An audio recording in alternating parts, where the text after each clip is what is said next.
ಸಮಸ್ಯೆಯ ಬೇಡಿಕೆ ಈಡೇರಿಕೆಗಾಗಿ ಪ್ರಭುರಾಜು ಕೊಡ್ಲಿ ಹಮ್ಮಿಕೊಂಡಿದ್ದ ಪ್ರತಿಭಟನೆ ಆದರೆ ತಹಶೀಲ್ದಾರ್ ರಾಜು ಫಿರಂಗಿ ಬೇಡಿಕೆಗಳನ್ನು ಬಗೆಹರಿಸುತ್ತೇನೆಂದು ಸುಳ್ಳು ಭರವಸೆ ಕೊಟ್ಟಿದ್ದರಿಂದ ಪ್ರಭುರಾಜ ಕೊಡ್ಲಿ ತಹಶೀಲ್ದಾರ್ ರಾಜು ಫಿರಂಗಿಗೆ ಪ್ರಶ್ನೆ ಮಾಡಿದ್ದರಿಂದ ಒಂದು ರೀತಿಯಲ್ಲಿ ಉತ್ತರ ನೀಡದೆ ಕಕ್ಕಾಬಿಕ್ಕಿಯಾದರು.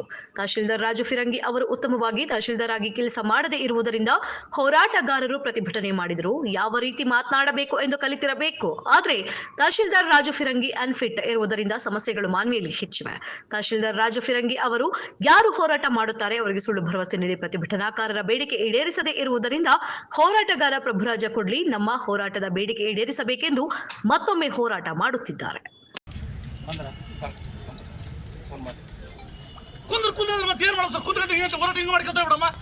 ಮಕ್ಕಳು ಬಿಟ್ಟು ಬದುಕರು ಬಿಟ್ಟು ಸಮಾಜ ಸಹಾಯಮ್ಮ ನಿಮ್ಮ ಜವಾಬ್ದಾರಿ ಮಾಡಿದ್ರೆ ಅವತ್ತು ಕುಂತು ಎಲ್ಲರೂ ಮಾತಾಡಿದ ಮೇಲೆ ಸರ್ ಮಾತಾಡಿದ ಮೇಲೆ ಏನ್ ಮಾತಾಡಿದ್ರು? ಏನ್ ಹೇಳ್ರಿ ಸಮಸ್ಯೆ ಬಗೆಹರಿಸ್ತು ಅಂತ ಹೇಳ್ಬೇಕು. ಅದನ್ನ ಯಾವ್ದನ್ನ ನೀವ್ ಇದ್ದಿಲ್ರಿ ಮುಂದೆ ಸ್ಪಂದನೆ ಮಾಡಿ ನಾನು ಇದ್ದೀನ್ರಿ, ನೀವು ಇದ್ದೀರಲ್ಲ, ನೀವೇ ಕೇಳಿರಲ್ಲ. ಏನಂತ ನೀವೇ ಕೇಳಿದ್ರಲ್ಲ ಸಂಬಂಧಪಟ್ಟ ಇಲಾಖೆಯವ್ರಿಗೆ. ಮತ್ತೆ ಅವ್ರಿಗೆ ಹೇಳಿದ್ರು ಹೇಳ್ಬೇಕಾಗಿತ್ತು. ನಾನು ನೀವೇನಂದ್ರೆ ಮಾಡ್ತಾರ ಬಿಡ್ರಿ, ಟೈಮ್ ಕೊಡ್ರಿ ಮಾಡ್ತಾರಂತಂದ್ರು. ಒಂದ್ ದಿನ ಟೈಮ್ ಕೊಟ್ಟು ಮತ್ತೆ ಕೊಟ್ಟಿವಿ ಲೆಟರ್. ನಾನು ಈ ಮಾತು ಹೇಳಕ್ ಹೋಗಿಲ್ಲ ಏನ್ರಿ. ಆ ಇಲಾಖೆಯವ್ರನ್ನ ನಿಮ್ಮ ಸಮಕ್ಷಮನೆ ಮಾತಾಡ್ಸೈತೆ. ಹೌದು ಮಾತಾಡ್ಸ್ಕೊಂಡು ಸರ್ ಮತ್ತೆ ಲೆಟರ್ ಕೊಟ್ಟಿನಿ ನಿಮಗೆ. ನೀವು ಹೋರಾಟನ ಕೊಟ್ಟಿರಿ, ಕೊಟ್ಟ ಮೇಲೆ ಸ್ಪಂದನೆ ಆಗಿಲ್ಲ. ನೀವು ಕೊಟ್ಟಿರಿ, ಕೊಟ್ಟ ತಕ್ಷಣ ನೀವೇನಪ್ಪ ಅಂದ್ರೆ ಈ ರೀತಿ ನಮಗೆ ಕೊಟ್ಟಿಲ್ಲ ಸರ್. ಈಗ ಕೊಟ್ಟಿರಲ್ಲ. ಯಾವಾಗ ಈಗ ನಾನು ಯುವ ಜೊತೆ ಮಾತಾಡಿದ್ದೀನಿ ಬೆಳಿಗ್ಗೆ 18 ತಾರೀಕು ಕೂತೀನಿ ಸರ್ ಹೋರಾಟನ. ಇವತ್ತು ಕೂತಿಲ್ಲ ನಾನು. ನಿಮಗೆ 13 ಲೆಟರ್ ಕೊಟ್ಟು ನಿಮ್ಮ ಶನಿವಾರ ಕೂತೀನಿ ನೋಡ್ರಿ. ಲೆಟರ್ ಕೊಟ್ಟು ನೀವು ಇದು ಮಾಡೋದಲ್ಲ, ಅಟ್ಲೀಸ್ಟ್ ನಮಗೆ ಗಮನಕಾರ ಕೊಟ್ಟಿ ನೋಡ್ರಿ ಲೆಟರ್ ಕೊಟ್ಟಿರಿ. ಇಲ್ಲ ಅಂತ ಹೇಳಿಲ್ಲ ನಾನು. ನಮ್ ಕಂಡಿರ ಸರ್ ಈಗ ಕೂತೀವ್ರಿ ಹೇಳಿದ್ರು ಸರ್. ನನ್ನ ಬಗ್ಗೆ ಯಾವ ಬಗೆದಿಲ್ಲ ಸರ್. ಒಂದು ಸಮಸ್ಯೆ ಬಗೆದಿಲ್ಲ. ಒಂದು ಬಗೆದ್ರೆ ನಿಮ್ಗೆ ಒಂದು ಬೆಟ್ಟಿಗೆ ಬಂದ್ರಿ ಅಂದ್ರಿ. ಯಾವ್ದು ಬೇಡ ಒಂದು ಆಸ್ತಿ ಶಿಫ್ಟ್ ಮಾಡಕ್ಕೆ ಸರ್. ಒಂದು ಆಸ್ತಿ ಶಿಫ್ಟ್ ಮಾಡಕ್ಕೆ ಹೇಳ್ತಾರಪ್ಪ ಅಂತ ಹೇಳಿ ಈ ರೀತಿ ಇದು ಮಾಡ್ಕೊಂಡು ಅಲ್ಲ ಸರ್.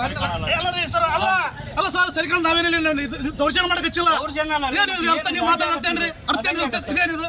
ಇದ್ರದ್ದೇನು ಅರ್ಥ? ಲೆಟರ್ ಕೊಟ್ಟಿನ ಕುಂತು ಬಿಡ್ತೀನಿ. ಅಡ್ಡ ಕುಂತರ ಯಾರಿಗೆ ಅಡ್ಡ ಕುಂತಿಲ್ರಿ? ನಾ ಸಮಸ್ಯೆ ಬಗೆಹರಿಸಕ್ಕೆ ಹಚ್ಚಿ ನಾವು ಬರಲ್ತಂದ್ರಿ ಬಂದಿವಿ ಇಲ್ಲಿಗೆ. ನಾವು ನೀವು ಕುಂದ್ರ ಅಂದ್ರೆ ನಾ ಕುಂದ್ರತು ಹಂಗ ಹೋಗ್ಬಿಡ್ತಾರ? ಏನ್ ಸರ್ ಬೆಲೆ ಒಂದು ಹೋರಾಟಗಳು ಬೆಲೆ ಅಂದ್ರೆ ಏನ್ರ ಹಂಗಾರ? ಬೇಡ ಬಿಡ್ರಿ, ಯಾವ ಹೋರಾಟ ಬೇಡ. ಕಟ್ಬಿಡ್ತಾ ಆಮೇಲೆ ಟೆಂಟ್ ಸುಟ್ಬಿಡ್ ಬೇಡ ಬಿಡ್ರಿ. ಹೋರಾಟ ಬೇಡ, ಯಾವ್ದು ಬೇಡ. ಆಯ್ತು ಇಷ್ಟೇ ವ್ಯವಸ್ಥೆ ಅಲ್ಲ. ಇಷ್ಟೆಲ್ಲ ಬದುಕಿ ದಾಣೆ ಬರ ಟೆಂಟ್ ಸುಡೋದಲ್ಲ. ಮತ್ತೇನ್ ಮಾಡೋಣ? ದಾಣಿಗಳಿಗೆ ಬೆಲೆ ಇಲ್ಲ ಸರ್. ಮತ್ತೆ ಹೋರಾಟಗಳಿಗೆ ಬೆಲೆ ಅಂದ್ರೆ ಯಾಕೆ? ಎಲ್ಲಾ ಇಲಾಖೆ ಅಧಿಕಾರಿಗಳು ಬಂದು ಯಾರೋ ಒಂದೆರಡು ಇಲಾಖೆಯವರು ಇರ್ಲಿಲ್ಲ. ಅಷ್ಟು ಬಿಟ್ಟರೆ ಉಳಿದವ್ರು ಎಲ್ಲರೂ ಬಂದು ಭೇಟಿ ಕೊಟ್ಟು ಏನಪ್ಪ ಅಂತಂದ್ರೆ ನಿಮ್ಮ ಮನೆಯಲ್ಲಿರ್ತಕ್ಕಂಥದಕ್ಕೆ ಅವರು ಸ್ಪಂದನೆ ಮಾಡ್ಯಾರ.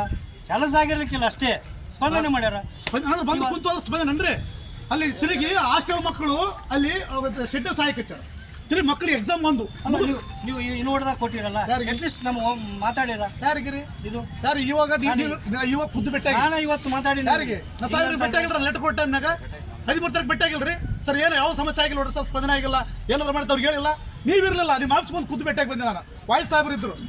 ನಿಮಗೆ ಕೊಟ್ಟು ಸ್ಟೇಷನ್ ಕೊಟ್ಟು ಇವ್ರಿಗೆ ಕೊಟ್ಟು ಕೂತಿನ್ರ ಯಾವಾಗಲೂ ಏಕಾಗಿ ಕುಂದ್ರಂಗಿಲ್ಲ. ನನಗೆ ಗೌರವ ಅಂತಾನೆ ಹೇಳ್ತಾ ಇಲ್ಲ ನಿಮಗೆ. ಅಂದೆ ನಾನು ಮತ್ತೇನು ಸರ್ ಇದು? ನೀವು ಅಲ್ಲ ಅಟ್ಲೀಸ್ಟ್ ನಮ್ ಗಮನಕಾರ ಮಾತಾಡ್ಬೇಕಾಗಿತ್ತಲ್ರಿ ಅಂತ ಕೇಳ ಸರ್. ಲೆಟರ್ ಕೊಟ್ಟು ಲೀಕ್ ಇರಬೇಕು. ನಮ್ಮನ್ನ ಲೆಟರ್ ಕೊಟ್ಟ ಮೇಲೆ ಮನೆ ಬಂದು ಕೊಟ್ಟ ಮೇಲೆ ಲೆಟರ್ ನನ್ನ ಗಮನಕ್ಕಿಲ್ಲ. ನಾನು ಇವತ್ತು ಏನ್ರಿ ಇವತ್ತು ನನಗೆ ಇವರು CPI ಅವರು ಫೋನ್ ಮಾಡಿ ಹಿಂಗ್ ಸರ್ ಅಂದ್ರು. ನಾನು ಅರ್ನಾಳದಲ್ಲಿ ಇರ್ತಕ್ಕಂಥ ಒಂದು ಸಮಸ್ಯೆ ಇತ್ತು.